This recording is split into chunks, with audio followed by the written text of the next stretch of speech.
High বন্ধুরা, তোমরা সবাই কেমন আছো? আশা করি তোমরা সবাই ভালো আছো। আমি একটু ভালো আছি, কারণ যে আমার ঠান্ডা লেগেছে, শরীরটা খারাপ। এই গ্যালারিতে এই ভিডিওটা অনেক দিন ধরে পড়েছিল, ভাবলাম কি তোমাদের কাছে একটু শেয়ার করি। সকাল সকাল চলে গেছিলাম বাজারে। বাজারে গিয়ে দেখা হয়ে গেছিলো আমার বৌদি আর আমার দাদার সাথে।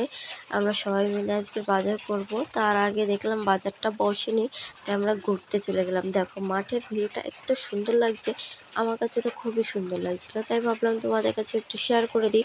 তারপরে দেখো মাঠ বলতে এটা একটা ফাঁকা একটা জায়গা, খুব সুন্দর জায়গা। আরও ভিতর দিকে আমরা যেতে পারিনি, কারণ যে ওদিকটা জল উঠে গেছিলো। তোমাদের অন্যদিন দেখাবো। এদিকে দেখো, তারপর আমার বৌদি রিলস করে নিচ্ছিল আর আমার বর দাঁড়িয়েছিল। আমার বরকে বলছিলাম তুমি একটু ধরে দাও, আমি একটুখানি ভিডিও করবো, তো আমার বর ধরেই দিল না, তার জন্য আমি করতে পারলাম না। তারপরে দেখো আমরা চলে এসেছি বাজারে। বাজারে এসে আমার দাদা দুটো তাল কিনে নিয়েছে, কেননা যে তালের বড়া হবে আমাদের বাড়িতে, তার জন্য আমার দাদা মিলে আর আমার বৌদি মিলে তালের বড়াটা করেছিল। খুব টেস্ট খেতে হয়েছিল। কারা কারা তালের বড়া খেয়েছে এই ভাদ্র মাসে আমাকে প্লিজ কমেন্টে জানাবে। আমাদের তো ভাদ্র মাসে আগেই খাওয়া হয়ে গেছিলো, এই ভিডিওটা তো অনেক দিন আগে। তারপরে দেখো কিছু মশলা নেওয়ার দরকার ছিল, তার জন্য আমরা চলে গেছিলাম মশলার দোকানে। তারপরে চলে গেছিলাম আমরা সবজি বাজার করতে। সবজি বাজার করার পরে আমরা বাড়িতে চলে এসেছিলাম। ভিডিওটা এই পর্যন্ত। ভালো লাগলে লাইক করে দিও, কমেন্ট করে দিও, শেয়ার করে দিও।